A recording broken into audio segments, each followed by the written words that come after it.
کتنے لمبے لمبے وظیفے لوگ پڑھ رہے ہیں کہ کاروبار کھل جائے اور روزی بڑھ جائے، کتنے لمبے چوڑے، کتنے کتابوں میں ایڈے ایڈے بڑے وظیفے لکھے پہ، پڑھ انجی مندہ بڈھا ہو جائے۔ میں قربان جاؤں یا رسول اللہ آپ کی شفقتوں پر، آپ کی رحمتوں پر، سنو یہ کرو، میری بات نہیں ہے، میرے نبی کی بات ہے۔ تجربے کی وجہ سے کرو گے تو کچھ نہیں ملے گا، یقین سے کرو گے تو دروازے کھلتے دیکھو۔ کہ یا رسول اللہ ارید ان یوسع علی رزقی، میں چاہتا ہوں میری روزی کھل جائے۔ تو آپ نے کہا ادم علی الطہارہ یوسع علیک رزقک، تو باوضو رہا کر تیرا رزق کھل جائے۔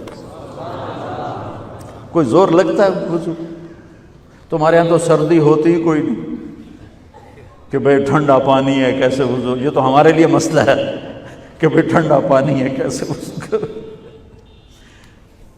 وہ ہمارے گاؤں کا مراسی مجھے مل گیا، میں نے کہا چل نماز پڑھے گی، نہیں جی میاں جی سردی بڑی نہ لے جاؤں، سردی بڑی، مراسیوں کو سردی زیادہ لگتی ہے۔ میں نے کہا نہیں آج تک نماز پڑھا کے چھڑنا ہے۔ میں اس کو لے کے جب وہ ٹوٹی پہ بیٹھا نا، جو ہی ہاتھ پہ پانی، اوہ حالے وہ ٹھنڈا پانی، اوہ حالے وہ ٹھنڈا پانی۔ تمہارے لیے تو یہ مسئلہ بھی نہیں کہ ٹھنڈا پانی۔ میرے نبی کی یہ سارا مجمع لے لو، یہ اوپر مستورات لے لیں، ادم علی الطہارہ یوسع علیک رزقک۔ میرے نبی نے فرمایا باوضو رہنا شروع کر دے، اللہ تیرا رزق کھول دے گا۔ اب یہ اللہ رسول کی آپس کی بات ہے تو میری بات ہوتی تو دیوار پہ مار دو، تجربہ کرو۔ نبی کی بات کو تجربہ کر کے نہیں کرتے، یقین کے ساتھ کرتے ہیں۔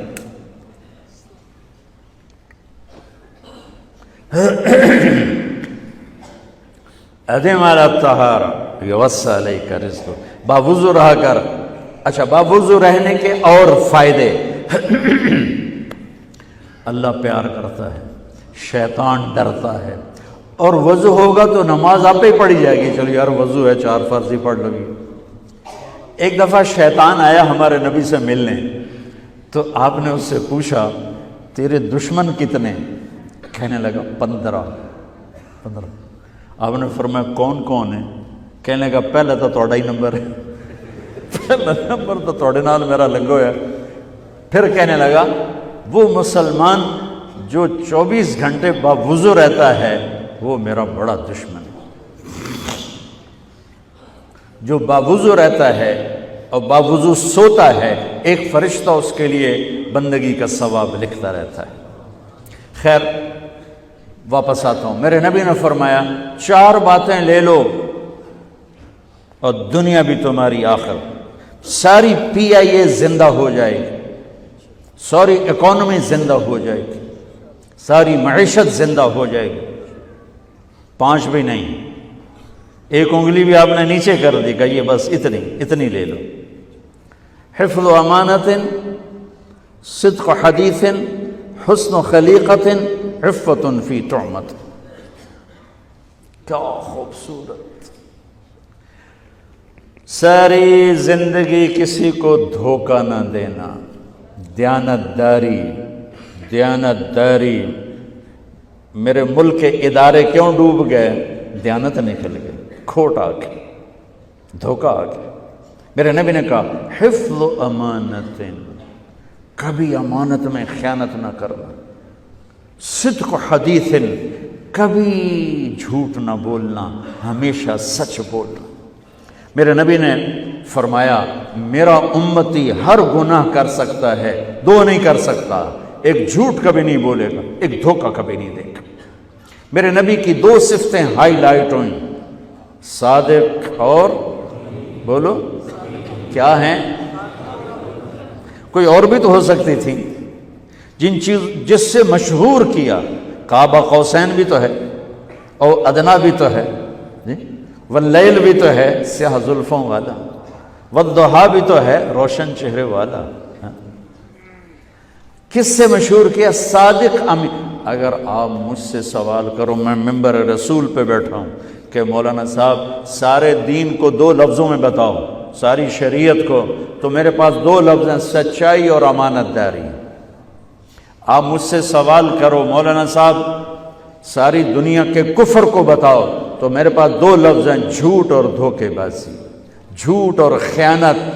پوری دنیا کا کفر ان کے اندر چھپا ہوا ہے، سچائی اور دیانتداری پوری دنیا کا اسلام اس کے اندر چھپا ہوا ہے۔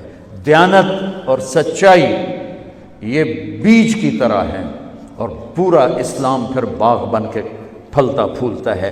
جھوٹ اور دھوکہ یہ بھی بیج کی طرح ہے، پھر اس سے کفر کا جنگل کانٹوں بھرا جنم لیتا ہے۔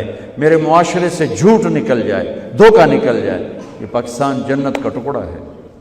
اور یہ حکومت کے بس کا نہیں ہے کہ وہ سب کو سچ بلوائے، یہ مجھے کرنا ہے، یہ مجھے کرنا ہے، میں نے اور آپ نے اس کو شروع کرنا ہے۔ حضرت جریر بن عبداللہ یہ یمن کے شہزادے تھے، آخری حج پہ مسلمان ہوئے۔ اپنے نوکر سے فرمایا گھوڑا خرید کے لا، میں پیسے یہاں پیمنٹ کروں گا۔ وہ منڈی میں گیا، 300 روپے کا گھوڑا لے کر آیا۔ جب انہوں نے گھوڑوں کو دیکھا تو وہ قیمتی تھا، مالک کو پتہ نہیں تھا، اور یہ گھوڑوں کی نسل کے پہچاننے والے اس سے کہنے لگے تیرے گھوڑے کے 400 کر دوں؟ کر دو۔ بڑا حیران ہو کے دیکھنے لگا، بھائی ہے کہ آپ تو مجھے چیز خریدنی ہے تو میں گھٹاتا ہوں، اور اجمل نے بیچنی ہے تو یہ اس کی قیمت بڑھاتا ہے، اور یہاں خریدار کہہ رہا ہے 400 کر دوں؟ وہ کہنے لگے کر دو۔ کہ 500 کر دوں؟ کہنے لگا کر دو۔ کہ 600 کر دوں؟ وہ تھوڑا تھوڑا گھبرانے لگا، بھائی یہ چکر کی ہے۔ 700 کر دوں؟ 800 کر دوں؟ وہ کہنے لگا حضور تسی لینا تو لو، پر میرا مذاق تھا نا، تسی اڑاؤ، کدی لین والے بھی پیسے بتائے، تسی میں نے 300 دے میں جاواں۔ کہنے لگے اس کو 800 دے دو اور گھوڑا باندھ دو۔ وہ حیران، خوشی سے چھلانگے مارتا ہوا گیا۔ تو جب وہ چلا گیا تو نوکر نے پوچھا میں جب 300 میں سودا کر کے آیا تھا تو 500 کس خوشی میں بڑھائے؟ فرمایا میرے بھائی اس کے گھوڑے کی قیمت 800 تھی، 300 نہیں تھی، اور میں نے نبی کے ہاتھوں میں ہاتھ دے کے یہ وعدہ کیا تھا زندگی بھر کسی کو دھوکہ نہیں دوں گا، سب کی خیر خواہی چاہوں۔ تو بھائیو میرے اداروں میں کس ٹیلنٹ کی کمی نہیں، صلاحیتوں کی کمی نہیں، دیانت کی کمی ہے، قوت عمل کی کمی نہیں، سچائی کی کمی ہے۔ حجاج بن یوسف ایک ظالم گورنر گزرا ہے، اس کے خلاف بغاوت ہوئی، وہ ناکام ہو گئی۔ تو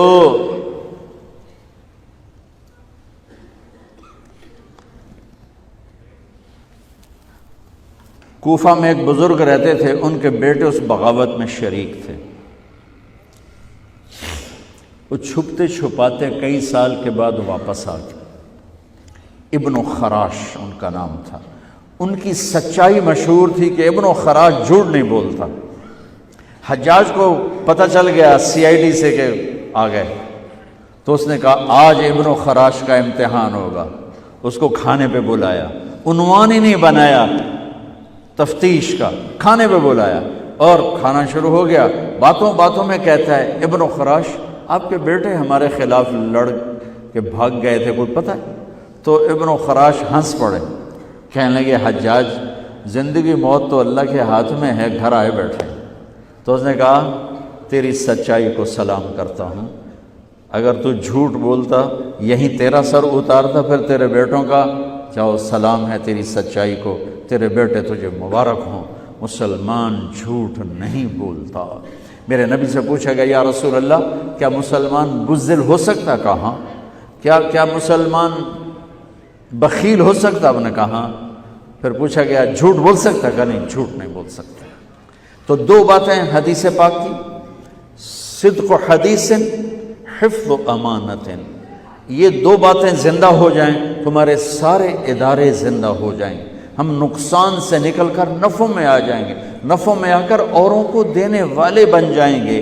اس ملک میں اتنے خزانے اللہ نے چھپائے ہیں، اور اس ملک میں اتنے اللہ نے استعداد والے لوگ پیدا فرمائے ہیں، صرف دو چیزوں سے ہم مار کھا رہے ہیں، ہمارے جو ادارے ڈوب رہے ہیں وہ گلگت سے لے کر گوادر تک اس میں وسائل کی کمی نہیں، سچائی کی کمی ہے، دیانتداری کی کمی ہے، اور یہ ریلیٹڈ ہے رب ہونے کے ساتھ کہ ہم نے اللہ کے رب ہونے میں شک کیا تو ہم غلط راہوں پہ چل پڑے۔ رب تو اللہ ہے، دینے والا تو اللہ ہے۔